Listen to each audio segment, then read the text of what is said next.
구하여 잡게 하라 명하였음이로라. 아멘. 네, 예수님께서 이제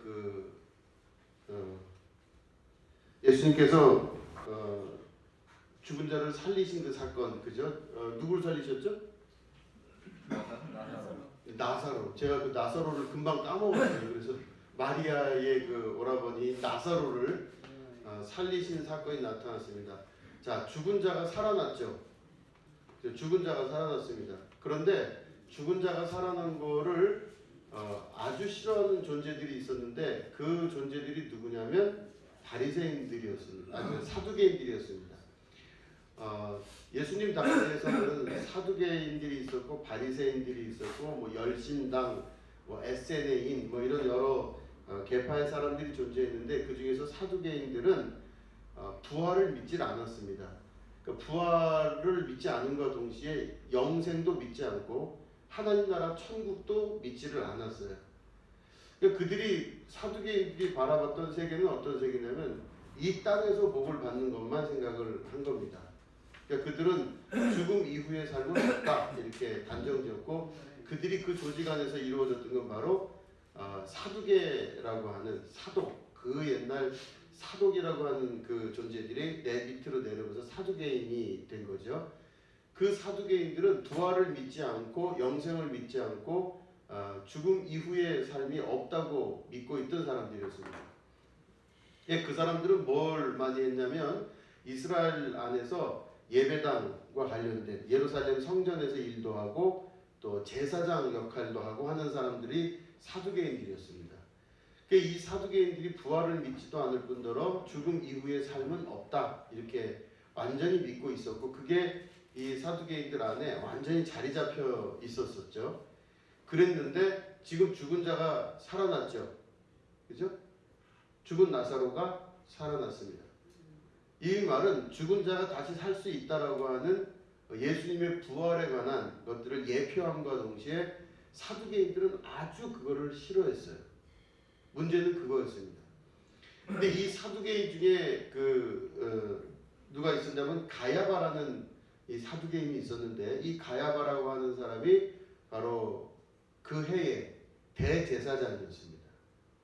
자, 보시면 대제사장 가야바에 관한 거를 이렇게 보시면은 본인의 뜻과 상관없이 하나님의 예언을 말한 사람입니다. 이 사람이 본인의 뜻과는 상관이 없이 자신의 예언을 말한 사람이에요. 그 다음에 이 예수님을 죽이는 근거를 제시했어요. 여기 보시면은 뭐라고 50절에 보면 이렇게 되어 있죠. 한 사람이 백성을 위하여 죽어서 온 민족이 망하지 않게 되는 것이 너희에게 유익한 줄을 생각하지 아니한도다 하였으니 이렇게 되어 있죠. 한 사람이 죽어서 백성을 위하여 죽어서 온 민족이 망하지 않게 되는 것을 너희들이 모르느냐? 굉장히 은혜로운 얘기죠. 한 사람이 죽어서 온 민족을 구원할 수 있다는 것이 아주 중요한 이야기가 아니겠느냐라고 누가 얘기했냐면 대제사장 가야바가 얘기를 했어요. 그러면 이 말씀만 딱 띄어서 보면 가야바는 좋은 사람이죠. 그죠? 얼마나 은혜로운 사람입니까? 근데 요 50절 말씀에 가야바가 이 말을 했을 때는 어떤 배경이 있었냐면 그 위에 49절을 보니까 그 위에 48절을 보면 만일 그를 이대로 두면 모든 사람이 그를 믿을 것이요 그리고 로마인들이 와서 우리 땅과 민족을 빼앗아 가리라 하니 이랬어요. 그러니까 사두개인들하고 이 바리새인들이 막 이 나사로가 살아난 사건을 보고 놀래서 막 쫓아간 거예요. 그래서 큰일 났습니다. 지금 죽은 자가 살아났다고. 그게 나사로라고 하는데 누가 살렸느냐? 예수님이란 분이 살렸다고 그러는 거예요. 예수란 분이 살렸다 이렇게 얘기하는 거예요. 그러니까 이제 이 사람들이 걱정을 하기 시작한 겁니다. 만약 예수를 그대로 두면 모든 사람이 그 예수님을 믿을 거라는 거예요. 그죠? 예수님을 믿을 거고 그러면 로마인들이 와서 우리 땅을 다 빼앗아갈 거라 그런 겁니다. 그러니까 예수님을 믿으면 어떤 일이 벌어지냐면 여기서 말하는 그 예수님을 믿는다는 건 뭘 믿는 거냐면 사람이 죽었다가 다시 살아날 수 있다는 걸 믿겠죠. 사람들이. 나사로가 살아났으니까. 그럼 죽은 자가 살아난다는 걸 믿기 시작하면 어디가 근간이 흔들리냐면 사두개인들이 근간이 흔들려요. 기초가 흔들립니다. 아니 사두개인들 당신들은 죽은 자가 살아나거나 영생이 있거나 하나님 나라가 있거나 이런 건 없다고 그러지 않았느냐? 근데 지금 살아나지 않았냐? 그럼 자기들의 존재 기반이 흔들리는 거예요. 이 문제가 큰 겁니다 지금. 그래서 이때 이 이야기를 막 사람들이 와서 하니까 대제사장 가야바가, 바리새인인 가야바가 그러는 거죠. 아, 한 사람이 죽어서 온 민족이 살 수 있는 것이 어찌 잘못된 일이냐, 그 말을 지금 하는 거죠. 50절에. 그죠? 요 말씀만 보면 아까 말씀드린 대로 은혜로운 말씀인데, 요 말씀이 갖고 있는 의미는 바로 뭐냐면 예수님 하나 딱 죽여서 우리 모두 다 살 수 있으면 살자, 이 뜻이에요. 우리가 지금까지 알고 있는 온 민족을 구원하신 예수님이 아니라 이 사람은 지금 어떤 생각을 하냐면 하나 죽여서 나머지 다 행복하게 살자, 이런 이야기를 하는 겁니다. 그런데 이 가야바가 이 말을 한 게 가야바 속에서 한 말이라고 기록하지 않아요. 보시면 51절에 이렇게 돼 있죠. 이 말은 스스로 함이 아니요 그해 대제사장이므로 예수께서 그 민족을 위하시고, 쭉 나. 이 사람이 한 말은 스스로 한 말이 아니에요. 이거 어디서 들으셨죠? 베드로가 예수님을 말할 때 뭐라 그래요? 주는 그리스도시요 살아계신 하나님의 아들입니다, 그랬죠? 그러니까 예수님이 베드로를 향해서 뭐라 그러세요? 이 말을 한 이는 네가 아니요, 네 혈육이 아니요, 그죠? 살아계신 하나님이 말씀하게 하신 거라 그런 거잖아요. 성령이 말씀하게 하신 거라 이렇게 얘기를 해요. 그러니까 베드로도 자기가 이야기를 했지만 자기가 이야기한 게 아니라 성령이 말하게 하심을 따라 말한 거가 된 거예요. 그죠? 그럼 여기 가야바도, 대제사장 가야바도 이런 말을 한 게 사실은 자기가 한 게 아니라 성령께서 말하게 하심을 따라 말을 했는데, 이 사람은 자기가 성령을 믿지 않고 성령이 역사했다고 생각하지 못하고 이 사람은 자기가 스스로 그 말을 했다고 아마 생각을 했을 거예요.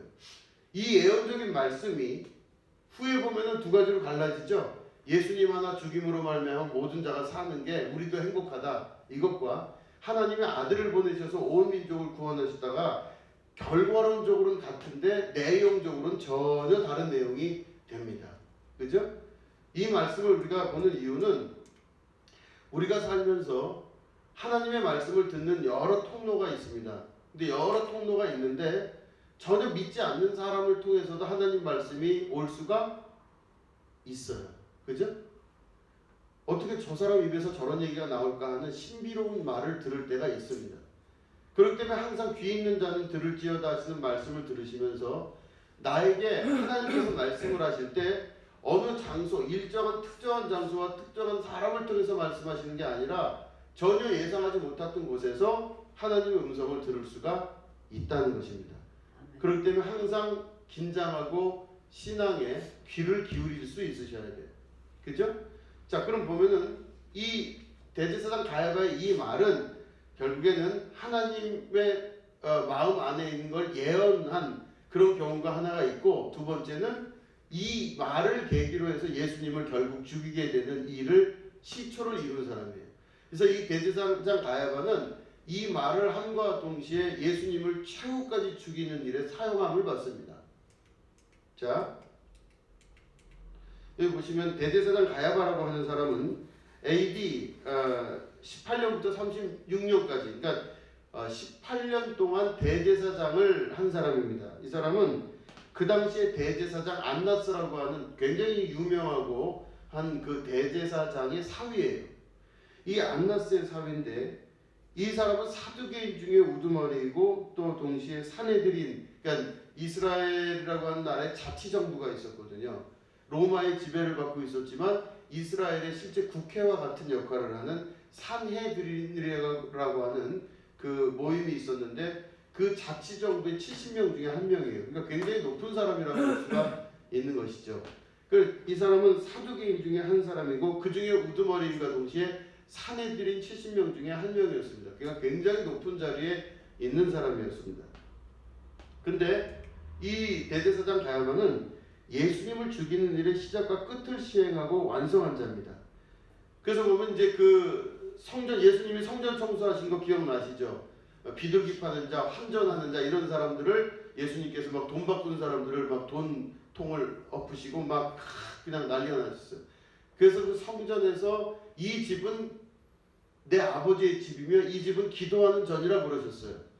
그 성전 청소 사건이 일어나는데 여러분 그 성전과 관련된 일을 하는 사람이 누구라 그랬죠? 사두개인들이라고 제가 말씀을 드렸죠. 대제사장이니까 당연히 거기에 관련돼 있었겠죠. 그 성전 안에 관련돼 있으면서 이 돈 바꾸는 자들과 비둘기 파는 자들을 쫓으신 예수님의 그 모습을 이 가야바나 대제사장이나 안나스는 별로 마음에 들어하지를 않았을 겁니다. 그래서 그때 당시에 사람들 사이에서 이렇게 웅성웅성되는 그 손해를 통해서 예수님을 죽이고자 실제적으로 일을 감행한 사람이 바로 이 가야바라고 볼 수가 있습니다. 근데 이 가야바가 나중에 빌라도 총독에게 예수님을 신고를 하고 고발을 하는데 이 빌라도 총독과 가야바가 아주 절친이에요. 굉장히 친한 친구입니다. 이 가야바는 철저한 사두개인입니다. 그래서 부활과 영생을 믿지 않고 또 현재의 체제를 유지하고자 하는 그런 성격이 강했습니다. 그리고 현재에 받는 복은 혈과 육에 있다고 믿었어요. 그러니까 전통적으로 내려오는 이스라엘의 혈족 개념 안에 복이 있는 것이지 다른 데는 복이 있다고 믿지를 않았어요.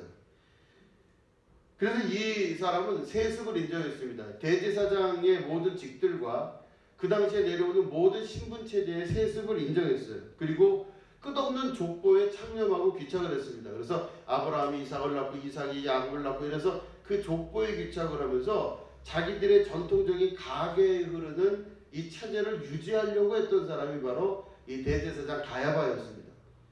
그런데 예수님이 거기에 찬성하셨을까요? 반대하셨을까요? 반대하셨어요. 예수님은 거기에 절대 찬성하지 않으셨습니다. 예수님은 제 밑에 것부터 먼저 읽어보시면은 족보를 인정하지 않으셨어요. 예수님은 이스라엘이 구원을 받는 비결이 이스라엘 안에 있는 육체의 족보에 창념하지를 않으셨어요. 예수님은 예수님의 말씀을 믿는 자들에게 구원을 주셨어요. 예수님을 믿으면 구원을 받는다 그러셨어요. 우리 집안이 이스라엘 집안이 아니잖아요. 그죠? 우리 집안이 이스라엘 집안이 아님에도 불구하고 우리는 하나님 나라를 갈 수 있습니다. 예수님 때문에 갈 수 있는 거예요. 우리는 예수님 믿고 구원받는 사람들입니다.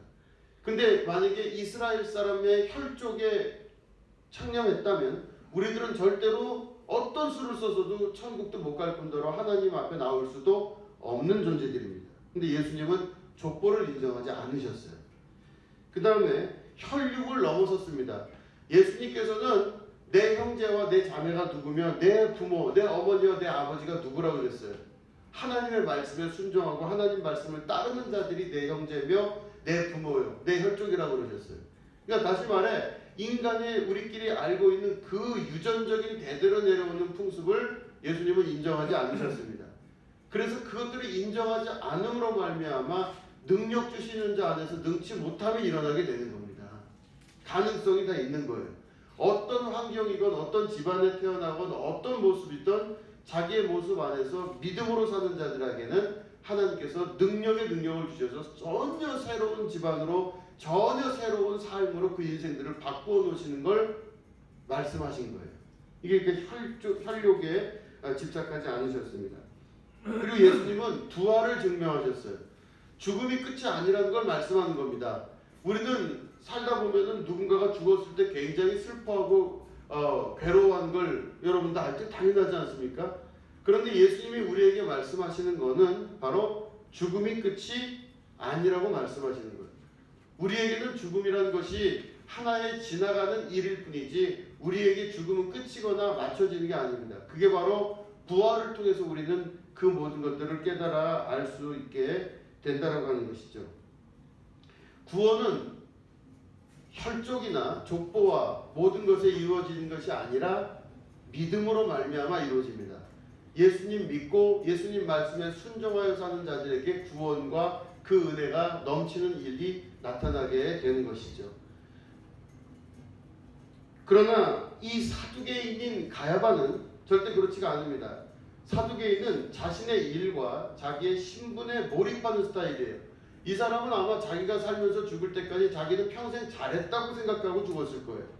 이 사두개인인 이 사두개인인 가야바는 자기가 생각했던 그 어려서부터의 교육에 익숙하게 자라났다가 한 번도 흔들림 없이 그 일을 잘 추진하다가 죽었습니다. 이 사람은 사두개인이기 때문에 부활을 믿지 않았죠.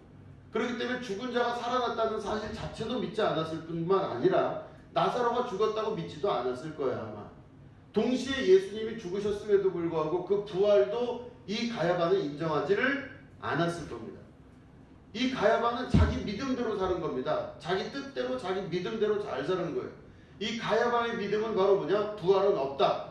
왜냐면 난 어려서부터 사두개인으로 자라나면서 부활이 없다는 교육을 받아서 부활이 없는 걸로 알고 지금까지 살아왔는데 예수님 나타나면서 예수님이 나사로를 살리고 본인도 죽었다가 살아나는 일을 세상에 전파하셨을 때 가야바는 그 존재가 이 세상에 문제가 된다고 생각한 거였었어요. 왜냐하면 내가 어려서부터 받았던 그 교육과 다른 거기 때문에.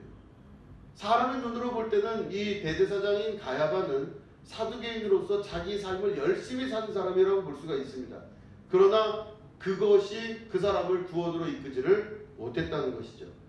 이 사두개인에 몰입하는 스타일이었습니다. 다시 말해 자기라고 하는 전체를 자기 인생과 자기 삶을 보지 않고 사두개인이라고 하는 혹은 대제사장이라고 하는 그 자기의 직책과 자기의 이름에 자기 전체를 다 투사하고 사는 사람들입니다. 여러분 우리는 우리 자신의 원래 모습 안으로 돌아갈 수 있으셔야 됩니다. 돌아갈 수 있으셔야 됩니다. 예, 아무리 졸리셔도 돌아갈 수 있을 줄로 믿습니다. 오후가 되면 항상 이래요. 자, 돌아갈 수 있다는 건 무슨 말이냐면 나라고 하는 존재를 제일 신경을 쓰셔야 됩니다. 나는 남자다. 저 앞에 있는 목사를 저를 예를 들게요. 나는 남자다. 그렇죠? 나는 목사다. 나는 아버지다. 나는 아들이다. 나는 누구누구다. 이렇게 나는이 있고 그 옆에 있는 서술어가 있지 않습니까? I am. 그죠? I am a man. 그죠? 나는 누구누구다. 그러면 나는이 있고 뒤에 있는 것들은 여러분 뒤에 있는 것들은 언젠간 변할 수밖에 없는 것들입니다. 언젠간 변할 수밖에 없어요. 그러니까 다시 말해 나는은 있는데 그 뒤에 있는 서술어들은 다 변합니다. 나는 승리했다. 여러분 승리한 것이 영원하면 좋을 텐데 언젠간 패배할 수도 있는 거죠. 나는 젊었다. 근데 언제까지 젊을 수는 없잖아요. 언젠간 늙게 되잖아요. 나는 건강하다. 건강한 게 언제까지 건강할 수 있겠어요. 그러니까 나는이라는 말 말고 그 뒤에 있는 말이 대부분 우리는 그게 나라고 생각하고 살고 있습니다. 그죠? 나는 그 뒤에 있는 게 나예요. 그렇기 때문에 나라는 사람을 뭐라고 생각하면 나는 건강하고 나는 남자고 나는 아들이고 나는 목사고 나는 대단하고 나는 성공했고 나는 실패했고 뒤에 있는 부분에 우리는 인생의 전부가 나라고 생각해요. 이 뒤에 있는 전부가 나라고 생각하는 그 인생이 언젠가는 이 뒤에 있는 것들이 다 변한다는 것에 대해서 전혀 생각을 못합니다. 그렇기 때문에 우리는 하나님 말씀 안에서 봤을 때는 나는 누구누구다 할 때 누구누구에 신경 쓰는 게 아니라 나는으로 돌아갈 수 있으셔야 돼요. 이 부분이 참 쉽지 않은 이야기지만 앞으로 돌아갈 수 있는 것 나는 누구누구다 할 때 나는으로 돌아갈 수 있는 방법은 뒤에 있는 부분의 비중을 줄이는 겁니다. 나는을 잘 모르겠어요. 내가 그럼 나는이라는 부분에 어떻게 신경을 쓰면 좋겠습니까? 나는이라고 하는 것에 신경을 쓰는 일이 어떻게 가능하냐면 뒤에 있는 부분들에 대한 비중을 줄이는 게 중요합니다. 뒤에 있는 것들에 대한 것들이 우리의 삶을 전체를 이끌어간다고 생각하지 마시기 바랍니다. 여러분 전도서에 보면 그럴 때가 있어요. 날 때가 있으면 죽을 때가 있고 일어날 때가 있으면 반대로 하면 돼요. 누울 때가 있고 그죠? 그죠? 예, 일어날 때가 있으면 누울 때가 있고 건강할 때가 있으면 건강하지 못할 때가 있고 젊을 때가 있으면 늙을 때가 있대요. 이게 무슨 말인가 그래요. 하나님 말씀 보면은 그러면 그 전도서의 말씀이 우리에게 말씀하는 바는 바로 뭐냐면 사람이 살면서 젊을 때가 있으면 늙을 때가 있고 건강할 때가 있으면 건강이 약해질 때가 있고 성공할 때가 있으면 실패할 때가 있고 오를 때가 있으면 내려올 때가 있다는 겁니다. 이 뒤에 있는 부분들은 하나님 나라에서 별로 중요하지 않아요. 하나님 제가 옛날에 천국 갔는데 옛날에 내가 하나님 어디에서 성공을 한 사람입니다. 뭐 그게 그렇게 중요하겠냐고요. 천국에서. 하나님 내가 옛날에 이런 일을 실패했습니다. 그게 하나님 나라에서 중요하겠습니까? 하나님 옛날에 내가 얼마나 건강했는지 아십니까? 그게 모르게 중요하겠어요. 하나님 나라 갔는데 하나님 내가 옛날에 그렇게 이렇게 건강하지 못했습니다. 별로 중요한 게 아니에요. 하나님 나라에서는 뒤에 있는 스스로가 중요한 게 아니라 앞에 있는 나는이 더 중요해요. 그러니까 하나님은 자기 자신을 말씀하시기를 나는 곧 나다. I am who I am 이렇게 말씀하세요. 그게 하나님입니다. 우리가 하나님의 본성을 닮았다는 건 나는이라는 말에 우리가 신경을 쓰고 관심을 기울여야 돼요. 우리는 대부분 뒤에 있는 것들에 신경을 쓰다 보니까 나는 건강하다, 나는 대단하다, 나는 멋있다, 나는 남자다, 나는 여자다, 나는 목사다, 나는 뭐다는 나를 빼놓고 뒤에 있는 일에 전부 신경을 쓰니까 우리 인생에 하루 종일 생각해도 결론이 안 나는 일이 대부분입니다.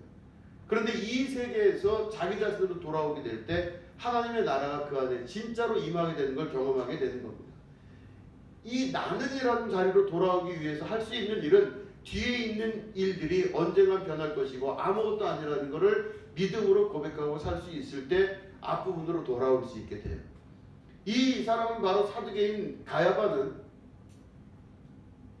나는이라는 것보다 더 중요한 게 뒤에 있는 나는 사두개인이고 나는 대제사장이어서 나는 부활을 믿지 않고 나는 예수를 죽여야만 하고 나는 사두개인으로서 최선을 다해서 예수를 죽이며 나는 대제사장으로서 이 민족을 살릴 것이며 그러니까 나는이라는 말보다 뒤에 있는 부분에 자기의 인생을 다 싣다 보니 남들이 볼 땐 세상 사람들이 볼 땐 이 사람은 자기 인생 잘 사는 사람입니다. 예수님 잘 죽였고 이스라엘 안에서 문제 다 해결했고 아무 문제 없이 대제사장으로서 사두개인으로서 최선을 다했지만 그 결론은 예수님 죽인 거예요. 끝입니다. 이 사람이 구원을 받았을까요? 구원을 받지 못한 겁니다. 자기의 일을 충실히 했고 열심히 살았지만 구원을 받지 못한다는 또 다른 증명 중에 하나인 것이죠. 우리는 이 뒤에 있는 부분에 대해서 신경 쓰지 마시고 앞에 있는 부분, 나는이라는 부분으로 우리가 옮겨갈 수 있으셔야 돼요. 나는 지금 내가 숨을 쉬고 내가 하나님 말씀을 들을 수 있고 하나님 말씀이 내 안에 계신 걸 믿음으로 확인하는 그 순간 사방우주에서 폭풍우가 치고 막 비가 오고 난리가 난다 할지라도 내 안에 계신 하나님 그 하나님 말씀 붙들고 오늘 살아간다면 하나님께서 그 모든 일들의 변화를 자연 중에도 일으키시지만 우리 삶 속에서도 모든 인생들이 변화하는 은혜 가운데 우리를 일으키시는 하나님의 역사가 반드시 있을 줄로 믿으시기 바랍니다. 우리가 믿는다는 것은 바로 그것을 믿는 것입니다.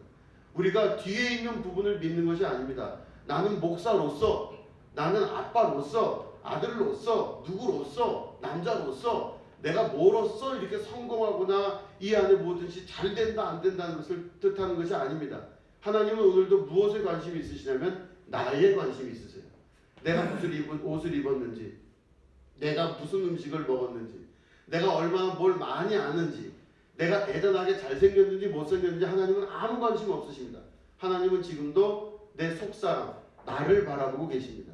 그렇기 때문에 그 하나님 믿으시고 오늘도 눈처럼 지키신 하나님께서 여러분들 보고 계신다는 걸 믿음으로 고백하셔서 여러분 그 하나님과 함께 하시는 기쁨을 누리시게 되기를 주님의 이름으로 축원드립니다. 예, 기도하겠습니다.